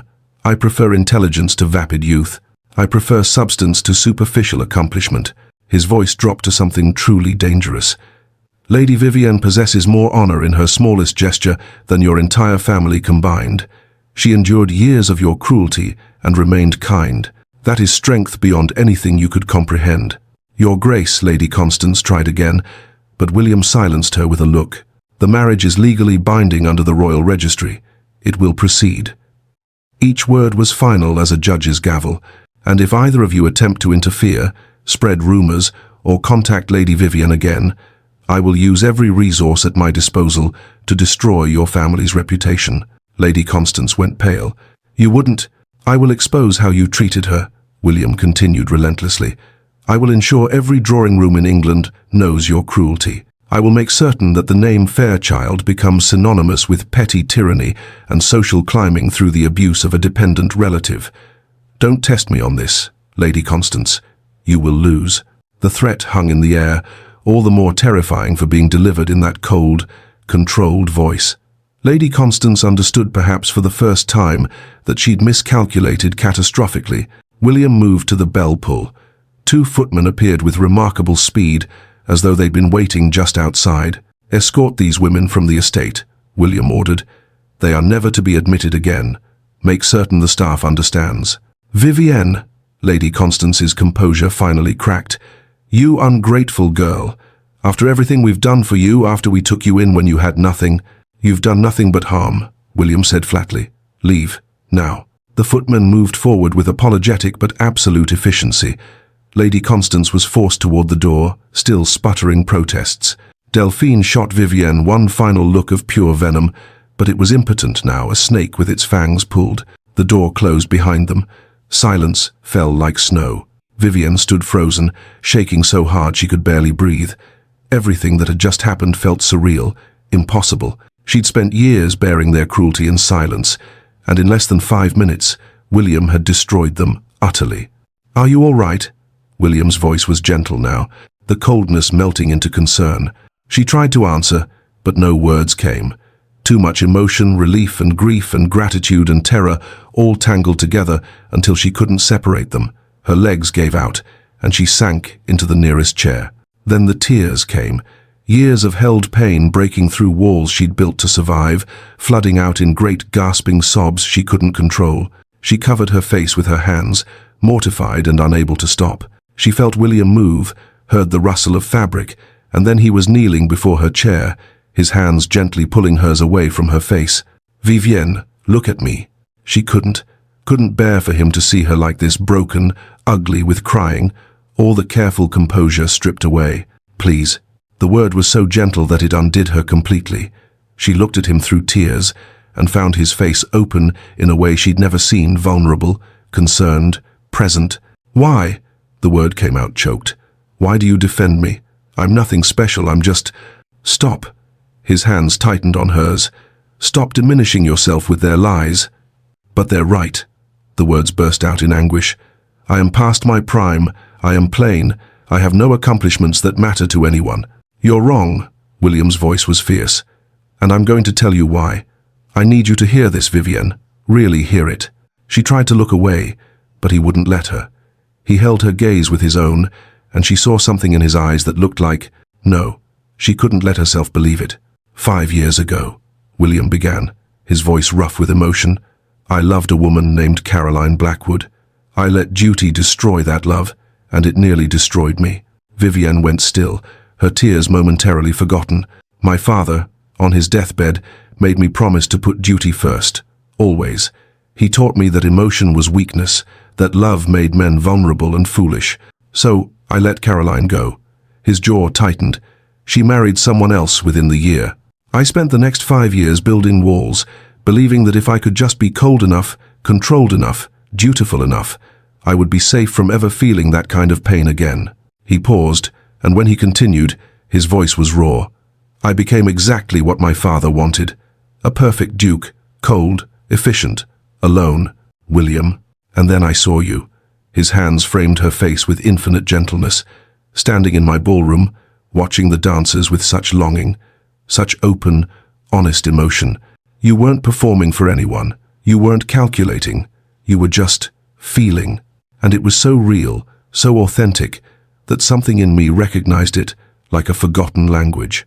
Tears were still streaming down Vivienne's face, but she couldn't look away from him now. "Then I heard your stepsister's cruelty," William continued, "and I saw how you responded with dignity, with grace, with strength I've never possessed. You didn't lash out or crumble or beg. You simply endured, with your head high. And I understood something fundamental." "What?" The word was barely a whisper. "That you had what I'd buried in myself, the capacity to feel deeply despite being taught to hide it, the strength to remain kind despite years of cruelty." His voice dropped to something almost reverent. "I chose you because I saw in you what I'd lost, what I'd convinced myself didn't matter, and I realized it was the only thing that did matter. But I don't." Vivienne struggled for words through the tears. "You're not an obligation," William said firmly. "You're not a charitable gesture. You're not pity, Vivienne. You're the woman who reminded me what it means to be alive, instead of merely existing. I've spent my life performing duty. With you, I finally understand what it means to simply live." Vivienne's breath caught. "You don't mean that." "I've never meant anything more." His thumbs brushed away her tears with exquisite tenderness. "You asked me once why I chose you. The truth? Because you're extraordinary, and the only person who can't see that is you. I'm not extraordinary. Your intelligence challenges me, William interrupted. Your kindness humbles me. Your strength, the strength it took to endure years of cruelty and remain kind, that strength is more valuable than any accomplishment society values. He shifted, still kneeling, bringing their faces level. I don't need a suitable bride, Vivienne. I need you, not despite who you are, but because of who you are. Because you make me want to tear down the walls I've built. Because you make me want to risk feeling again. I'm scared, Vivienne whispered. So am I. William's smile was crooked, vulnerable. I'm not good at this. I've spent years suppressing emotion, and now I barely know how to express it. But I'm asking you not as a duke commanding, but as a man who's falling in love. Vivienne's heart stopped. Marry me, William said, his voice breaking slightly on the words. Not because of the registry, not because of duty or obligation or lack of better options. Marry me because you want to. Choose me the way I've chosen you, as an equal, as a partner, as the person I want beside me for the rest of my life. The silence that followed was full of held breath and hammering hearts. Vivienne looked at him, really looked. She saw past the duke to the man beneath, the man who'd been wounded by duty and taught that love was weakness. The man who'd risked everything on an impulsive choice because he couldn't bear to see injustice unanswered. The man who was kneeling before her now, offering his heart with shaking hands. He saw her, truly saw her, and he was letting her see him in return. The walls around Vivienne's heart didn't crack. They shattered. I was so afraid to hope, she said, her voice shaking but clear. I've never been chosen before, never been first, never been enough. You're more than enough. But you make me believe I am. Fresh tears spilled over, but these felt different, cleansing. You make me believe I could be. She reached up, touching his face with trembling fingers. Yes, I choose you too. Not because I have no other option, but because I want this. I want you. I'm falling in love with you, William, and it terrifies me. But I'm choosing it anyway. William's control finally broke. He surged up, pulling her to her feet, his hands framing her face with desperate tenderness. Say my name again. William, Vivienne said, and smiled through her tears. He kissed her. It was nothing like the almost kiss in the rose garden. This was passionate, desperate, equal acclaiming for both of them. Vivienne claimed her worth, her right to be loved, her freedom to choose. William claimed his freedom to feel, to love, to be something other than duty incarnate. When they finally broke apart, foreheads touching, both were trembling.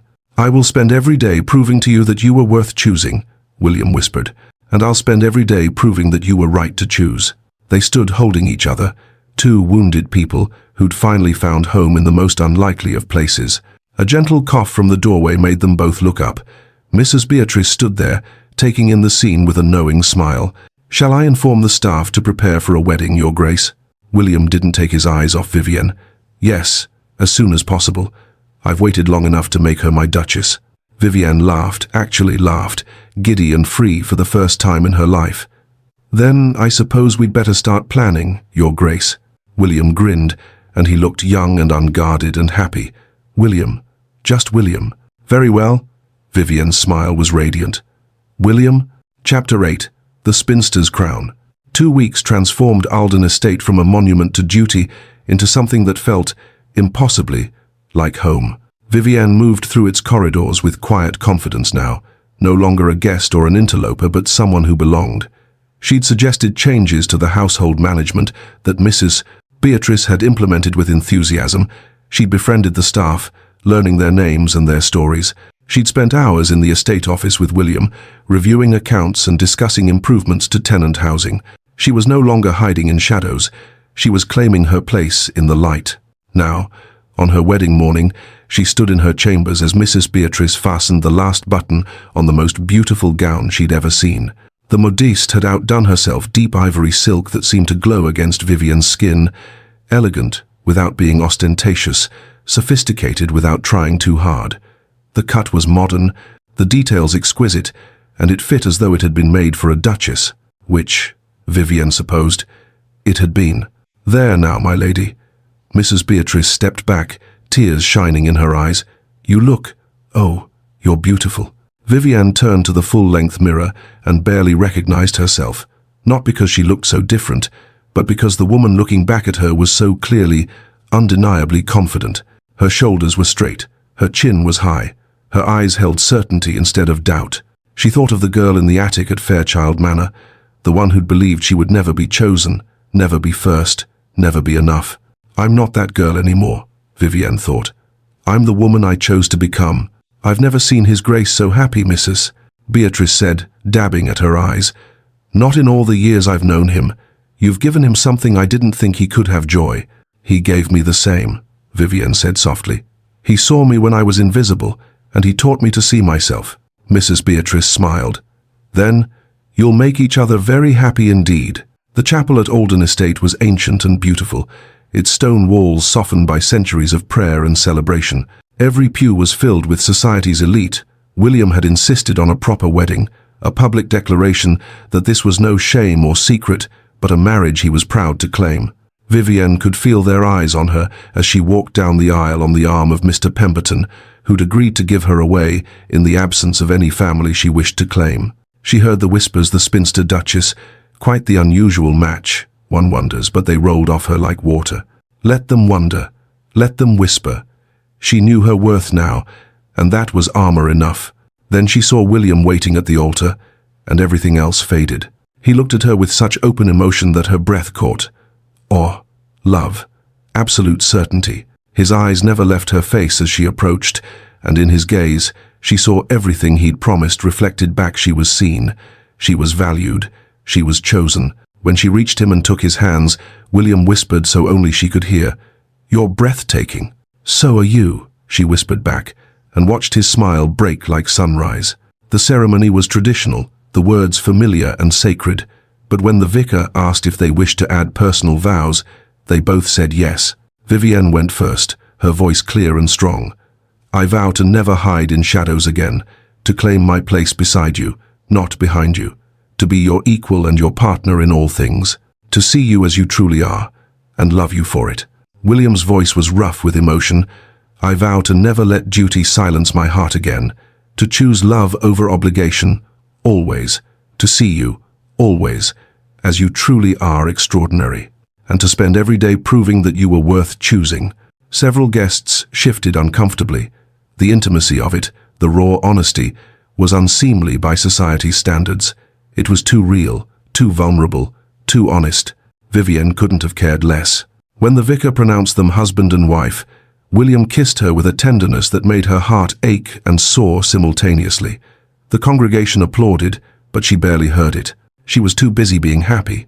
The wedding breakfast was held in Alden Estate's grand ballroom, the same room where, weeks ago, Vivienne had stood invisible on the periphery while her stepsister mocked her. Now she stood at its center as the Duchess of Alden, William's hand warm on her back, society pressing forward to offer congratulations. At the edge of the crowd, nearly hidden by a column, Vivienne caught sight of two familiar figures. Lady Constance and Delphine stood watching, uninvited to the reception but unable to resist attending the church ceremony. They looked diminished, somehow bitter and small, their finest gowns unable to disguise the defeat written across their faces. Vivienne looked at them and felt pity, not anger, not triumph, just a sad understanding that they would never know what she'd found, the freedom that came from being truly seen and truly loved. Her eyes met Delphine's across the room. Her stepsister's gaze was venomous, but Vivienne held it calmly until Delphine looked away first. That small victory felt like closing a chapter. William led her onto the dance floor for their first dance as husband and wife. The orchestra played something soft and romantic, and they moved together with an ease that felt like they'd been dancing together for years. "Are you happy?" William asked quietly, his hand warm at her waist. "I didn't know I could be this happy." Vivienne looked up at him, seeing the man beneath the title Her William, who debated philosophy and smiled in rose gardens and looked at her like she was his whole world. "Is it always like this?" "I don't know." His smile was tender. "But I intend to find out. With you." They were lost in each other when an imperious voice cut through the music.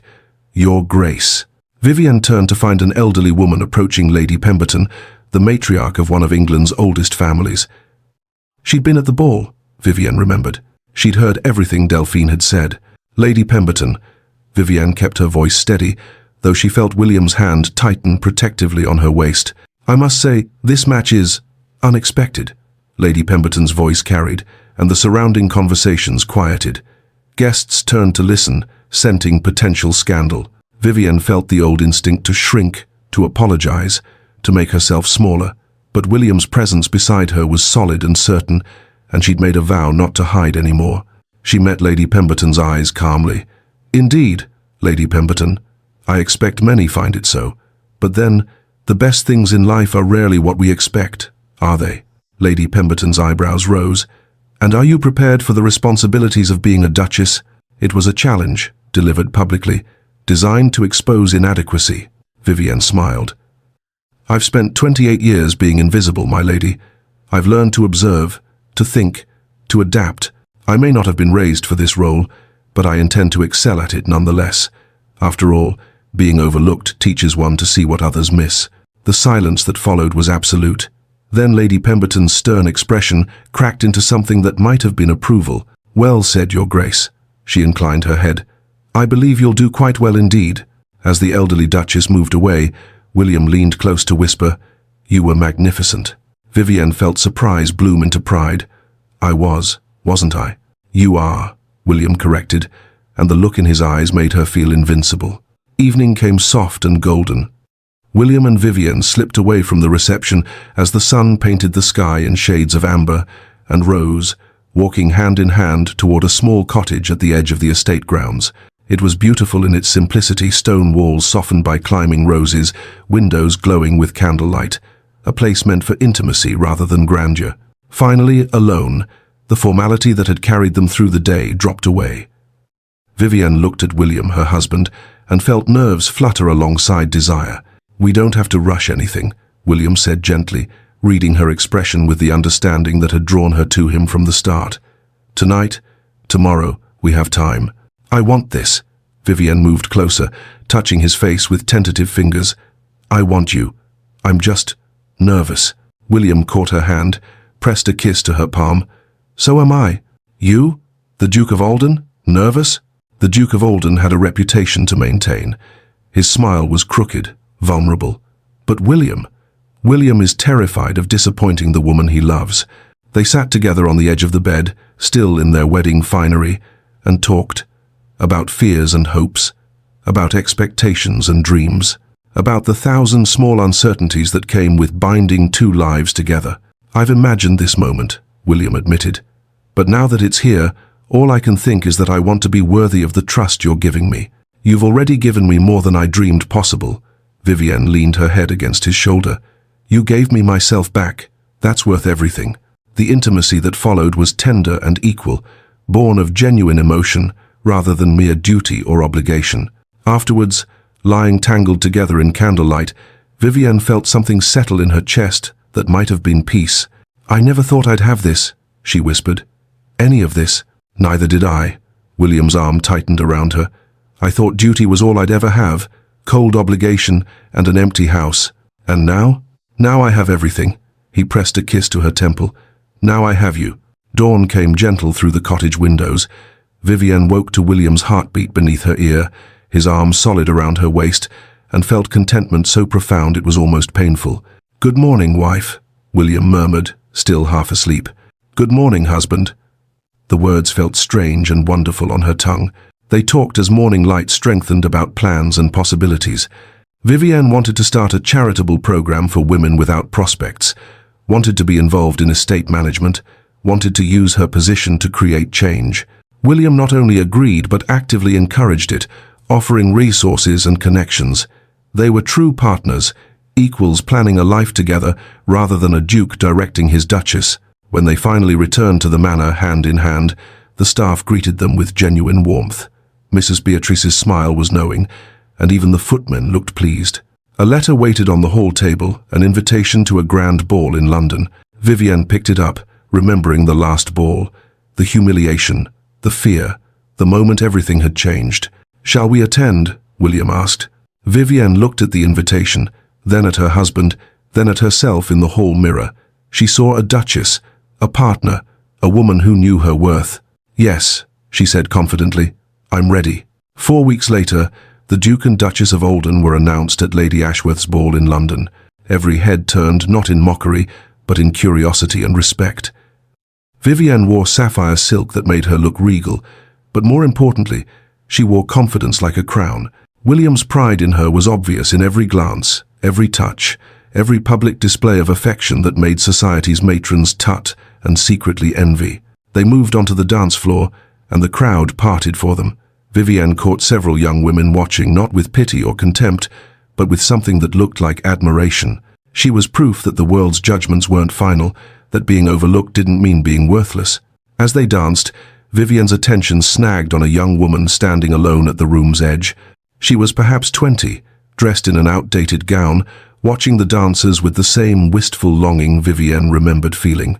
Invisible, overlooked, uncertain of her worth.